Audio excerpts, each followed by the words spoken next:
Good morning all student. कैसे हैं आप सब? वैसे आप सभी लोग अच्छे होंगे, यही हमारी कामना है। आज मैं Bhola Singh, biology teacher, GDNDA-SNIC करवी चित्रकूट, बायोलॉजी चैप्टर पर आज का जो टॉपिक है हमारा बायोडाइवर्सिटी एंड कंजर्वेशन, इसके बारे में हम पढ़ेंगे। पहला इसमें जो है बायोडाइवर्सिटी, जैव विविधता। जैव विविधता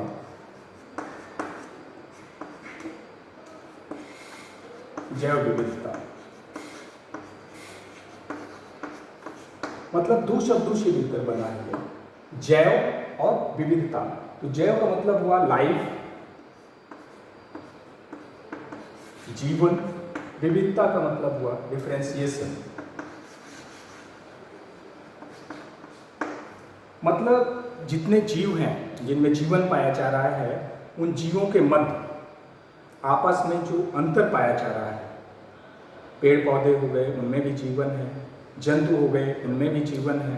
तो इनमें जो आपस में एक अंतर पाया जा रहा है, उस अंतर को बोलते हैं जैव विविधता, बायोडाइवर्सिटी। इसको सर्वप्रथम 1968 में फर्स्ट टाइम जो है, इनको 1968 में इस वर्ड का यूज किया था वाल्टर जी रोशन। वाल्टर जी रोचन ने इस शब्द का सर्वप्रथम प्रयोग किया था बायोडाइवर्सिटी का, जैव विविधता का। अब उसके बाद है क्या ये बायोडाइवर्सिटी? अगर इसकी डिफिनीशन के बारे में अध्ययन करें तो जैव विविधता का मतलब ये हुआ कि जीवन में, मतलब लाइफ में जिनमें जीवन पाया जा रहा है, उन जीवों के मध्य आपस में जो अंतर पाया जा रहा है, डिफरेंशिएशन है, एक दूसरे से अलग है, उसको बोलेंगे जैव विविधता। उसके बाद अगला इसमें आता है level of biodiversity. Level of biodiversity,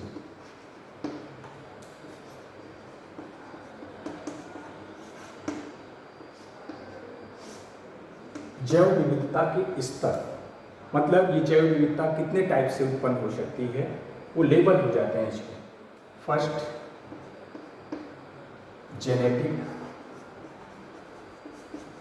genetic biodiversity,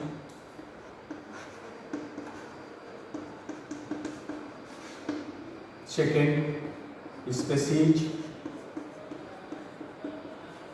biodiversity, third ecological biodiversity.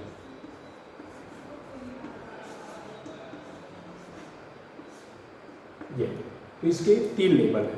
पहला जो लेवल है इसका जेनेटिक, आनुवांशिक जैव विविधता। तो जेनेटिक का मतलब ये जो जैव विविधता उत्पन्न होगी वो किसके अकॉर्डिंग उत्पन्न होगी? जीन के अकॉर्डिंग। जीन से बना जेनेटिक, मतलब इसमें जो जैव विविधता है, जीवों में जो अंतर पाया जा रहा है, वो जीन के कारण है। अलग अलग जीवों में अलग अलग जीन पाया जाएगा, तो उस जीन के कारण जो विविधता उत्पन्न होगी उसको कहा जाएगा जेनेटिक बायोडाइवर्सिटी। सेकेंड नंबर जो आता है स्पीशीज। स्पीशीज बायोडाइवर्सिटी का मतलब जाति विविधता।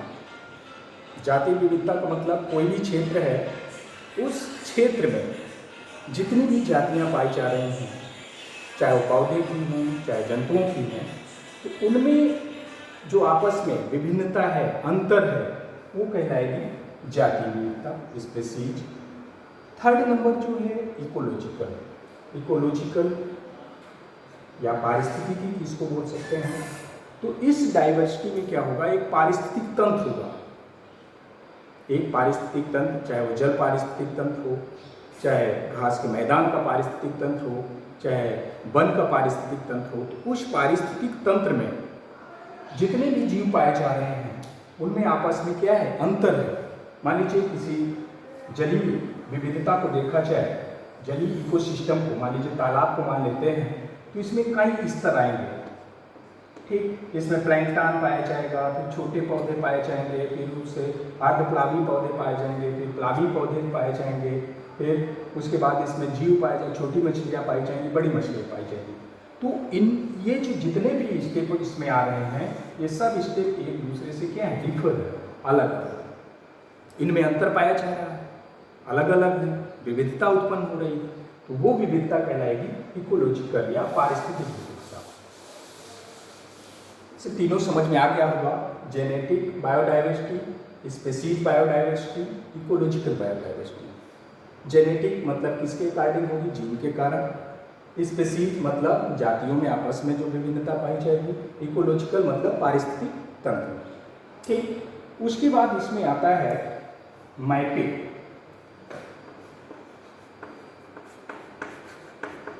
Mapping of biodiversity.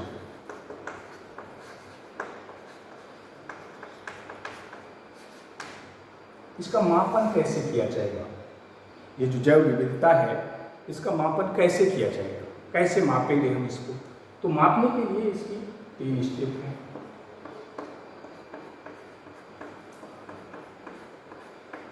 Alpha, beta and gamma biodiversity.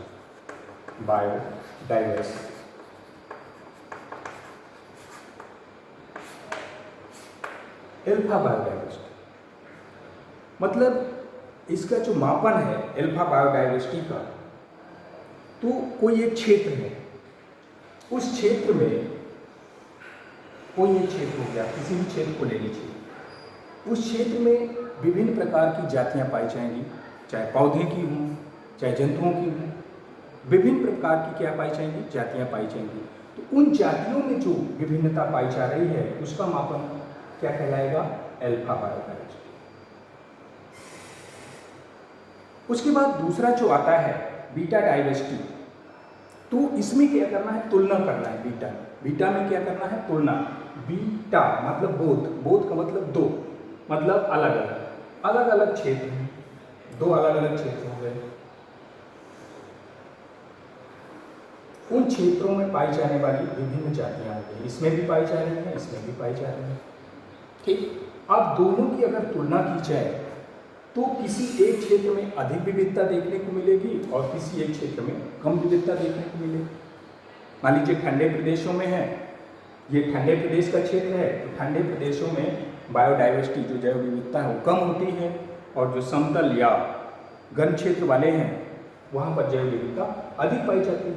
तो इन दोनों क्षेत्रों में जो जैव विविधता है उनमें जो अंतर पाया जा रहा है उसका मापन हम बीटा डाइवर्सिटी बायोडाइवर्सिटी के द्वारा करेंगे।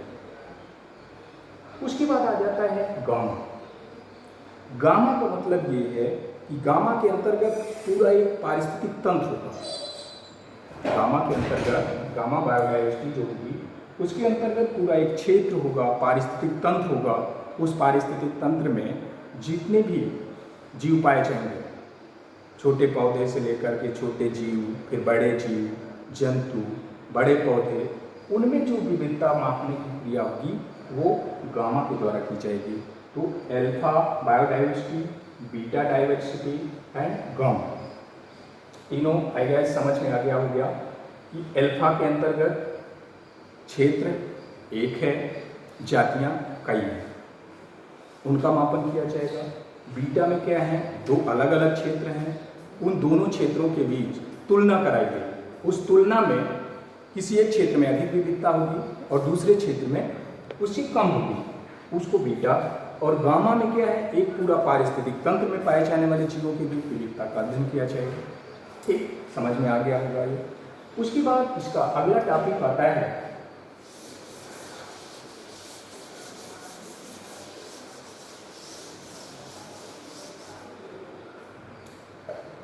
एक बच्चों को सोचने की बात है कि जो जैव विविधता है ये मानव जीवन के लिए लाभदायक है, मतलब यूजफुल है या हार्मफुल है। तो दिमाग में सोचेंगे जब कि जैव विविधता लाभदायक है या हानिकारक है, तो जनरली आप समझ जाएंगे कि अगर ये अलग अलग पेड़ पौधे जीव जंतु नहीं होंगे तो कोई एक सिंगल यूनिट के रूप में, अगर मान लीजिए मनुष्य को मान लिया जाए या पौधे को मान लिया जाए, तो वो जीवित नहीं रह सकता। वो एक दूसरे पर क्या है, डिपेंड है। ठीक। तो इसका ये इफेक्ट जो है वो क्या है, यूजफुल है, मतलब लाभदायक है। लेकिन ये अब क्या हो रही है, जैव विविधता नष्ट हो रही है।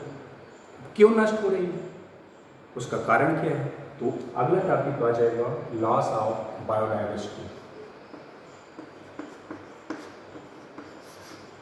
Loss of biodiversity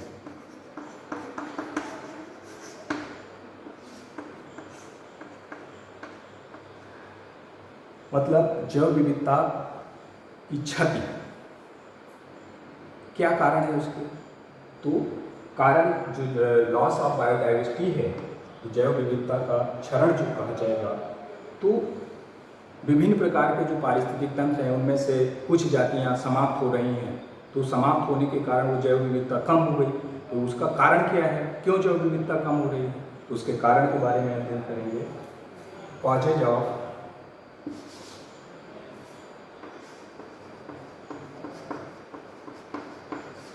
loss of biodiversity, जैव विविधता कम होने के क्या है? तो जनरली जैव विविधता का जो नष्ट होने का मेन कारण है वो एक एग्रीकल्चर भी है। एग्रीकल्चर सेकेंड नंबर पर है इंडस्ट्रियल,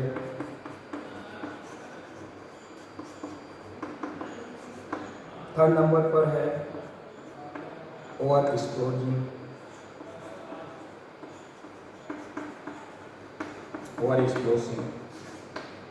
फोर्थ नंबर पर है पॉल्यूशन,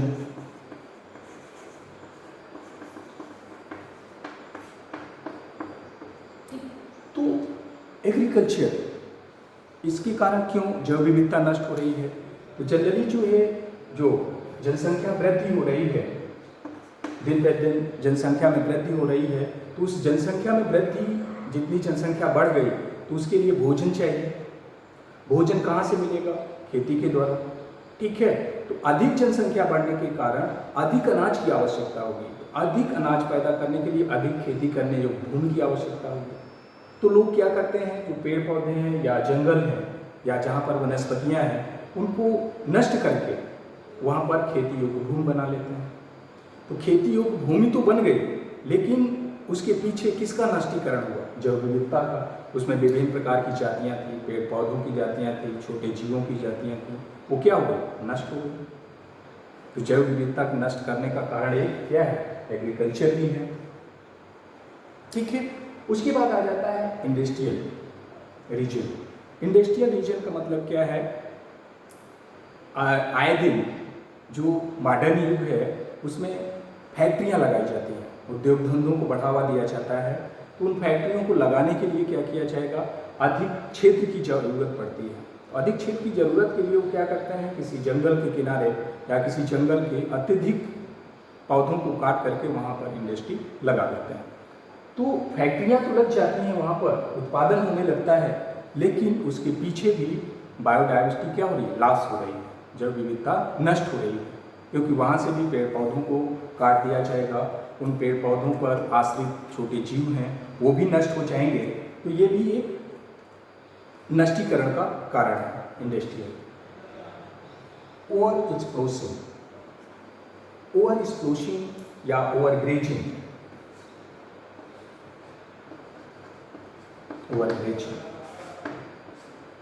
अतिचारण जिसको बोलते हैं, अतिचारण का मतलब ये है जो अपने इस क्षेत्र में अत्यधिक जानवरों को पाला जाता है।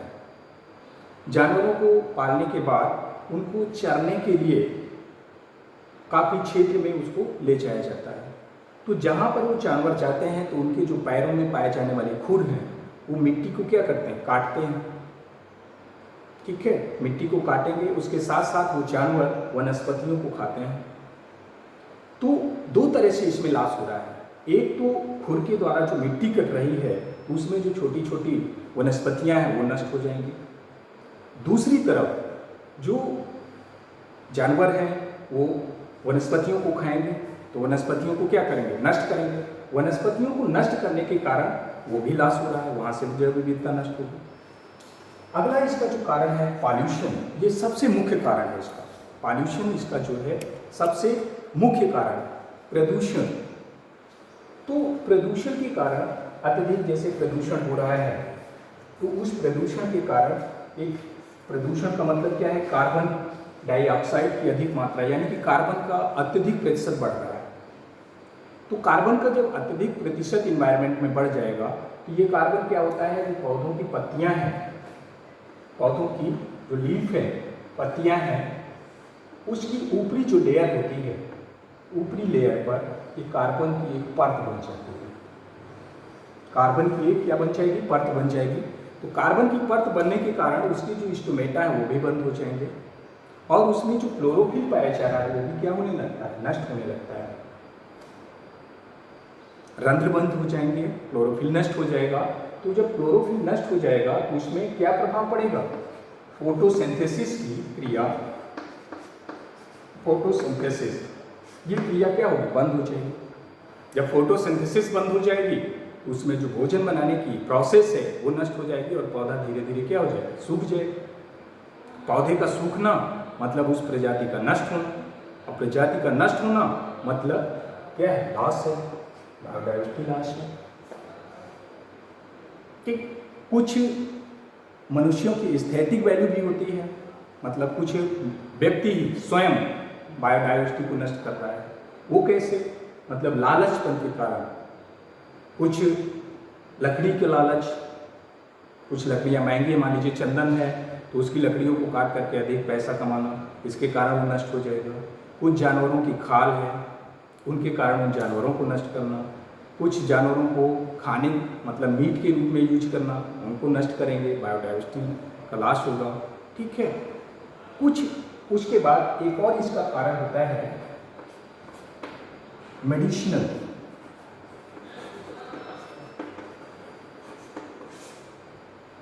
मेडिसिनल का मतलब दवाओं के रूप में, मतलब कुछ जंतुओं का भी और कुछ पौधों का भी यूज दवाओं के रूप में किया जाता है, उनसे दवाइयाँ बनाई जाती हैं। तो उन दवाओं को बनाने के लिए उस विशेष पौधे को नष्ट किया जाता है या उस विशेष जंतु को नष्ट किया जाता है। तो उस विशेष जंतु या पौधे को जो नष्ट किया जा रहा है वो क्या है, जैव विविधता का लॉस हो रहा है, जैव विविधता की क्षति होती है। ठीक, ये भी समझ में आ गया होगा इसके क्या कारण है जैव विविधता नष्ट होने के। एग्रीकल्चरल कारण है, इंडस्ट्रियल है, ओवर एक्सप्लोजिंग या ग्रेजिंग है, पॉल्यूशन है एंड मेडिसिनल, ये भी समझ में आ गया होगा। अब इसमें आती है बात कि बायोडाइवर्सिटी जो नष्ट हो रही है उसको कैसे कम किया जाए या कैसे उसको संरक्षित किया जाए, क्या क्या उपाय किए जाए इससे कि जैव विविधता नष्ट ना हो या जैव विविधता नष्ट होने से बचाया जा सके। तो उसमें क्या है, कंजर्वेशन, संरक्षण, कंजर्वेशन ऑफ बायोडाइवर्सिटी।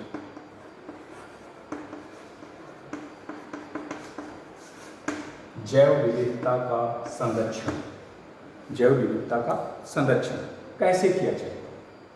तो जैव विविधता का जो संरक्षण है वो जनरली दो विधियों से कर सकते हैं।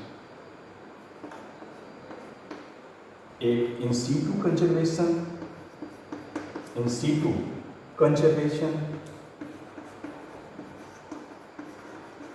And ex situ conservation, ex situ conservation. ये दो विधियां हैं इसकी। ठीक, इन सीटू जो है स्वस्थानीय संरक्षण इसको कहा जाएगा। स्वस्थानीय का मतलब आप समझ गए होंगे कि उसी स्थान पर, स्वस्थानीय का मतलब क्या हुआ, उसी स्थान पर, मतलब जिस स्थान पर वो प्रजाति पाई जा रही है उसी एरिया पर, पर्टिकुलर क्षेत्र पर जो उसका नेचुरल प्रकृति है उसी क्षेत्र पर उसको क्या कर दिया जाए, संरक्षित कर दिया जाए। उसके जो नष्ट होने के कारण हैं उनको रोक दिया जाए। तो वो कहलाएगा नेचुरल हैबिटेट पर जब उसको कंजर्व करेंगे, उसके प्राकृतिक क्षेत्र पर जब उसको संरक्षित करेंगे वो कहलाएगा इन सीटू कंजर्वेशन, स्वस्थानीय संरक्षण। उसके बाद दूसरा जो आता है लेकिन इसके अंतर्गत कौन कौन से सिस्टम्स आएंगे इन सीटू में, जैसे नेशनल गार्डन हो गया, नेशनल गार्डन, सेंचुरी हो गई, हॉट स्पॉट हो गए, hot spot, biosphere reserve, biosphere reserve, इसके अंतर्गत ये है national garden, sanctuary, hot spot and biosphere reserve. तो सबसे पहला जो है इसमें नेशनल गार्डन, राष्ट्रीय उद्यान, सेंचुरी अभयारण्य, हॉट स्पॉट तप्त स्थल, बायोस्फीयर रिजर्व जैव विविधता संरक्षित क्षेत्र, ये चार आते हैं।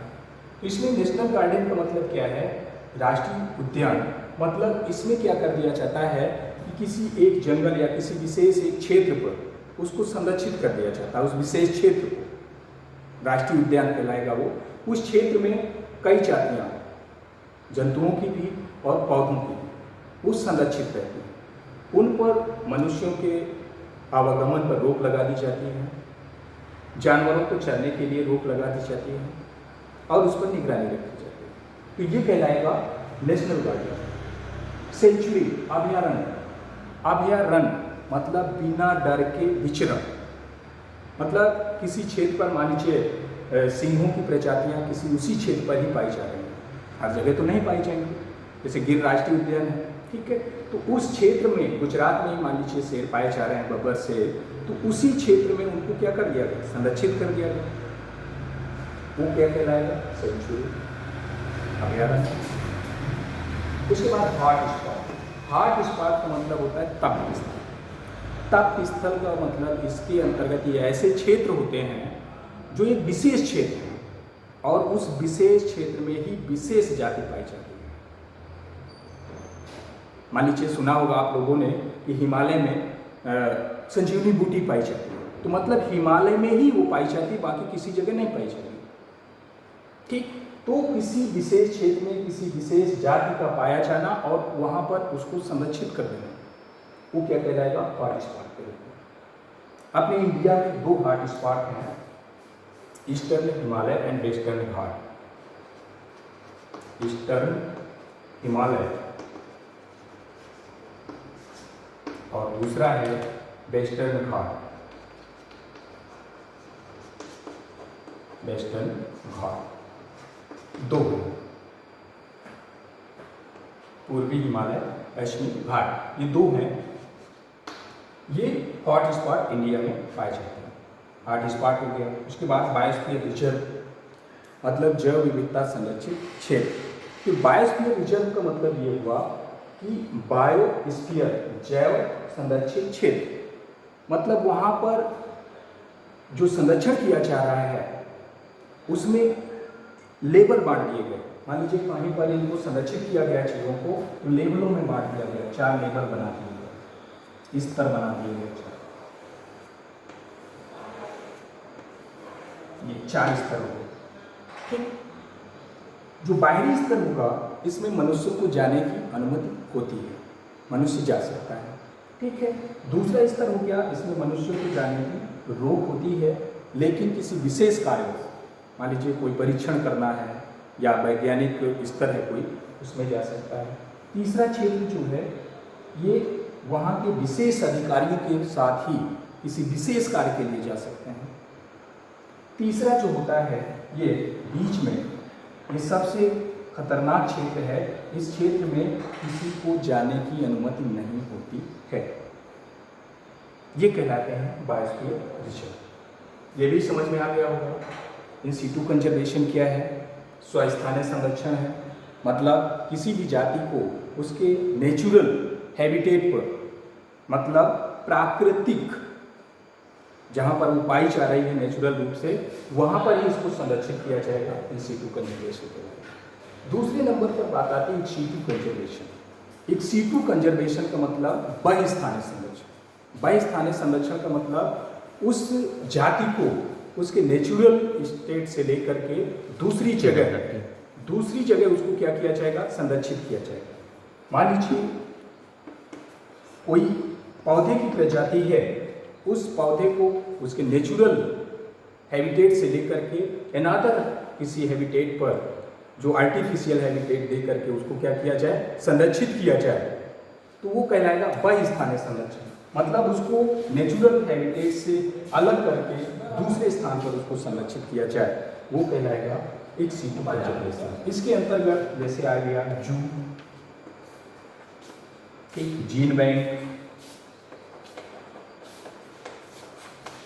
जू का मतलब क्या हुआ, एक जो पार्क है उसमें क्या किया जाता है, अलग अलग जगह से जंतुओं को ले जा करके वहाँ पर एक क्षेत्र में उनको संरक्षित किया जा रहा है। तो उनके जो नेचुरल हैबिटेट्स है वहाँ से लेकर के आर्टिफिशियल हैबिटेट पर उनको संरक्षित किया गया, वो जो जंतु पार्क। उसके बाद जीन बैंक। जीन बैंक का मतलब किसी पौधे की प्रजाति हो चाहे जंतु की प्रजाति हो, उसके जीन को वहाँ से ले करके दूसरी जगह पाए जाने वाले जीवों में उस जीन को प्रविष्ट करा देना और उसकी प्रजातियों को दूसरी जगह उत्पन्न करना, वो क्या कहलाएगा, जीन बैंक। जीन बैंक के according in situ, ex situ conservation. ये दोनों समझ में आ गए होंगे, in situ and in situ, स्वस्थानीय संरक्षण और बहिस्थानीय संरक्षण। दोनों में केवल यही अंतर है कि उसके नेचुरल हैबिटेट्स पर उसको संरक्षित किया जाएगा और ये जो संरक्षण है इसके नेचुरल हैबिटेट से अलग दूसरी जगह उसको संरक्षित किया जाएगा। ये हो गया कंजर्वेशन ऑफ बायोडाइवर्सिटी। उसके बाद लास्ट में इसमें आता है कि मनुष्य की क्या भागीदारी है, importance of human, importance of human. मनुष्य की इस बायोडाइवर्सिटी लॉस में क्या भूमिका है, तो इसके अंतर्गत दो मूवमेंट हैं, एक चिपको मूवमेंट है और एक एपिको मूवमेंट। चिपको मूवमेंट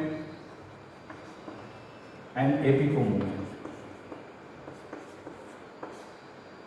चिपको मूवमेंट ये सुंदरलाल बहुगुणा की अध्यक्षता में चालू किया गया था। इसमें पेड़ों को काटने से रोकने के लिए कुछ महिलाएं उन पेड़ों से चिपक गई थी और पेड़ों को काटने से रोका था, चिपको मूवमेंट था। एपिको मूवमेंट में एक बिश्नोई परिवार थे, वहाँ की जो प्रजातियाँ थी बिश्नोई की, वो उन पेड़ों को काटने से रोकने के लिए, टेरी गढ़वाल में है ये, तो रोक लगाया था। तो ये मनुष्यों के द्वारा चलाए गए एक आंदोलन है जो बायोडाइवर्सिटी लॉस को रोका जा सकता है। ठीक, तो इसके बाद फिर से इसको रिवाइज कर लेते हैं पूरे चैप्टर को एक बार। बायोडाइवर्सिटी क्या है, जैव विविधता, इसको फर्स्ट टाइम इसने दिया था वाल्टर जी रोशन ने। लेवल कौन कौन से हैं इसमें, लेवल ऑफ बायोडाइवर्सिटी इसमें बताया गया, genetic biodiversity, species biodiversity and ecological biodiversity. उसके बाद उसकी मैपिंग, मैपिंग में alpha biodiversity, beta diversity and gamma diversity. एक बार समझ में आ गया होगा।